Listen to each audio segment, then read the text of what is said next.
ओम शांति। 27 फरवरी 1972 बाबा के अव्यक्त मधुर महावाक्य। मुरली का टाइटल है होली हंस बनने का यादगार होली। बाबा कहे, आप हैं सदा बाप के संग में रहने वाली रूहानी रंग में रंगी हुई आत्माएं होली हंस। जो सदा होली रहते हैं उन्हों के लिए सदा होली ही है। तो सदा बाप के स्नेह, सहयोग और सर्वशक्तियों के रंग में बाप समान रहने वाली आत्माएं सदा काल की होली मनाते हो व अल्पकाल की। सदा होली मनाने वाले सदा बाप के साथ मिलन मनाते रहते हैं। सदा अतीन्द्रिय सुख में व अविनाशी खुशी में झूमते और झूलते रहते हैं। ऐसे ही स्थिति में स्थित रहने वाले होली हंस हो।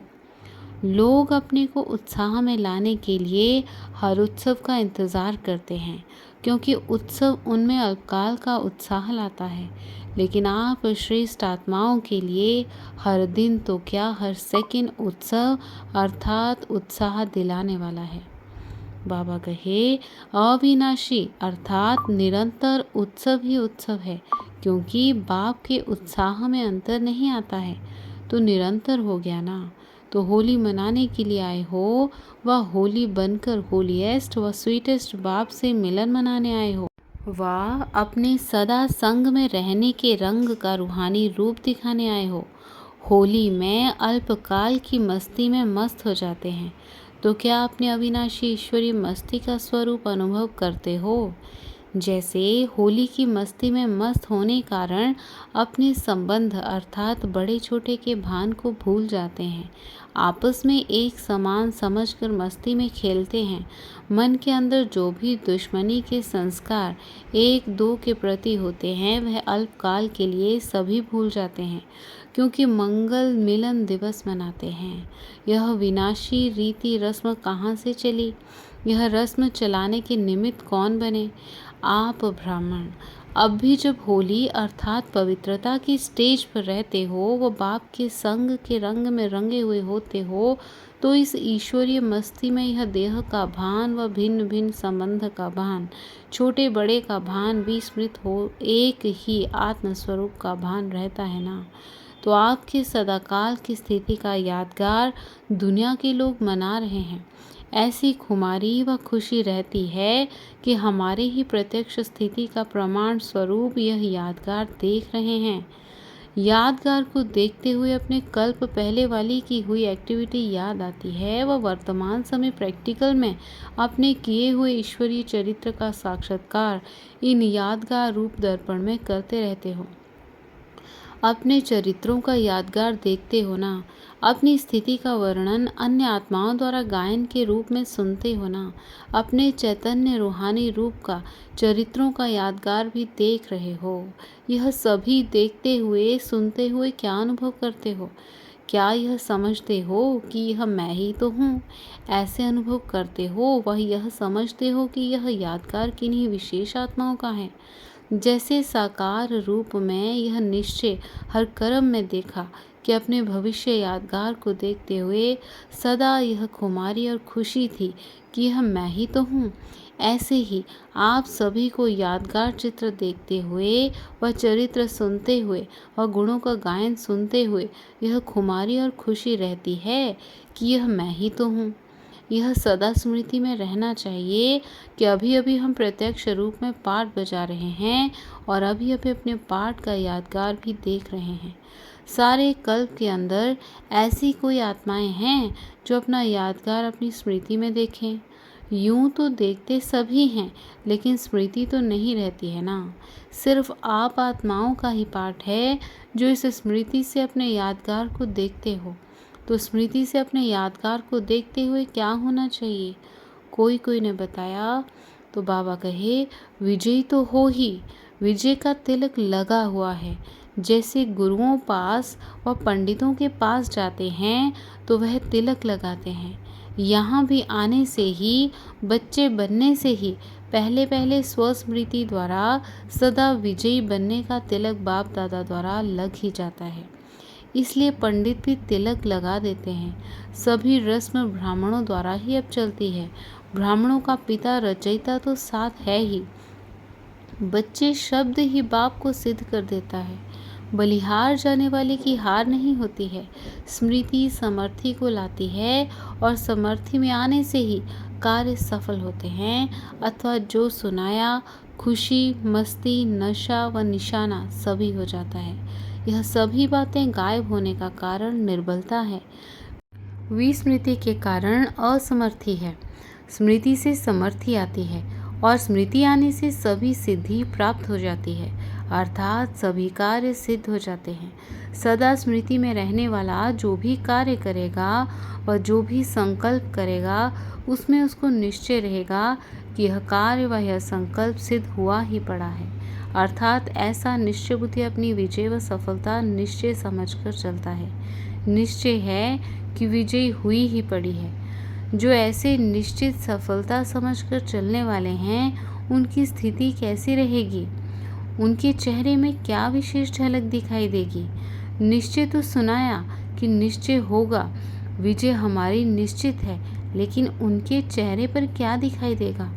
जो विजय निश्चित है तो निश्चिंत रहेगा ना, कोई भी बात में चिंता की रेखा दिखाई नहीं देगी। ऐसे निश्चय बुद्धि विजयी, निश्चित और सदा निश्चिंत रहने वाले हो। अगर नहीं तो निश्चय बुद्धि 100% कैसे रहेंगे? 100% निश्चय बुद्धि अर्थात निश्चित विजय और निश्चिंत। अब इससे अपने आप को देखो कि 100% सभी बातों में निश्चय बुद्धि है। सिर्फ बाप में निश्चय को भी निश्चय बुद्धि नहीं कहा जाता।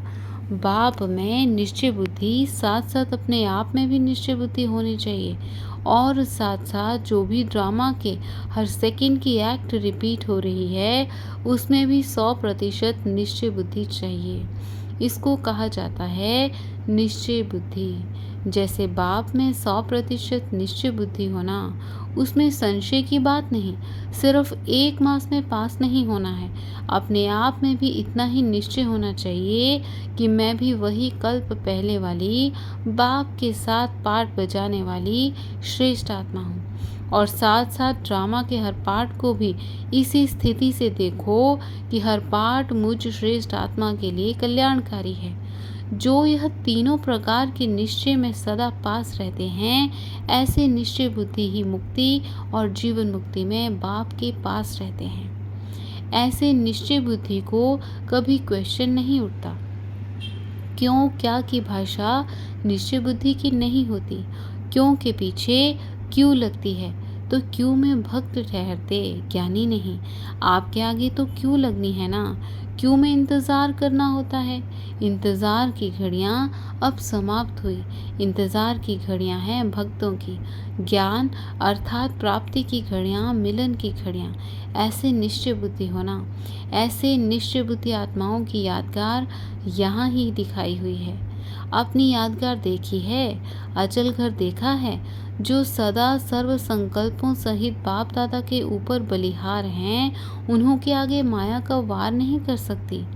ऐसे माया के वार से बचे हुए रहते हैं। बच्चे बन गए तो बच गए, बच्चे नहीं तो माया से भी बच नहीं सकते। माया से बचने की युक्ति बहुत सहज है। बच्चे बन जाओ, गोदी में बैठ जाओ तो बच जाएंगे। पहले बचने की युक्ति बताते हैं, फिर भेजते हैं। बहादुर बनाने लिए ही भेजते हैं, हार खाने के लिए नहीं। खेल खेलने लिए जब अलौकिक जीवन में हो, अलौकिक कर्म करने वाले हो, तो इस अलौकिक जीवन में खिलौने सभी अलौकिक हैं, जो सिर्फ इस अलौकिक युग में ही अनुभव करते हो। यह तो खिलौने हैं जिससे खेलना है, ना कि हारना है। तंदुरुस्ती व शारीरिक शक्ति के लिए भी खेल कराया जाता है ना। अलौकिक युग में अलौकिक बाप द्वारा यह अलौकिक खेल है, ऐसे समझकर खेलो तो फिर डरेंगे, घबराएंगे नहीं, परेशान नहीं होंगे, हार नहीं खाएंगे। सदा इसी शान में रहो। तो यह हैं अलौकिक खिलौने खेलने के लिए। इस ईश्वरीय शान में रहने से सहज ही देह का भान खत्म हो जाएगा। ईश्वरीय शान से नीचे उतरते हो तब देह अभिमान में आते हो। तो सदाकाल के संग से संग का रंग लगाओ। हर सेकंड बाप से मिलन मनाते, हर रोज़ अमृत वेले से मस्तक पर विजय का तिलक जो लगा हुआ है उसको देखो। अपने 4 रूपी दर्पण में जैसे अमृत वेले उठकर शरीर का श्रृंगार करते हो ना, वैसे पहले बाप द्वारा मिली हुई सर्वशक्तियों से आत्मा का श्रृंगार करो। जो श्रृंगार किए हुए होंगे वह संहारी मूर्त भी होंगे। सारे विश्व में सर्वश्रेष्ठ आत्माएं होना, श्रेष्ठ आत्माओं का श्रृंगार भी श्रेष्ठ होता है। आपके जड़ चित्र सदा श्रृंगारे हुए रहते हैं। शक्तियों व देवियों के चित्र में श्रृंगार मूर्त और संहारी मूर्त दोनों हैं। तो रोज़ अमृत वेले साक्षी बन अपनी आत्मा का श्रृंगार करो। करने वाले भी आप हो, करना भी अपने आप को ही है। फिर कोई भी प्रकार की परिस्थितियों में डगमग नहीं होंगे, अडोल रहेंगे। ऐसे को होली हंस कहा जाता है। लोग होली मनाते हैं, लेकिन आप स्वयं होली हंस हो।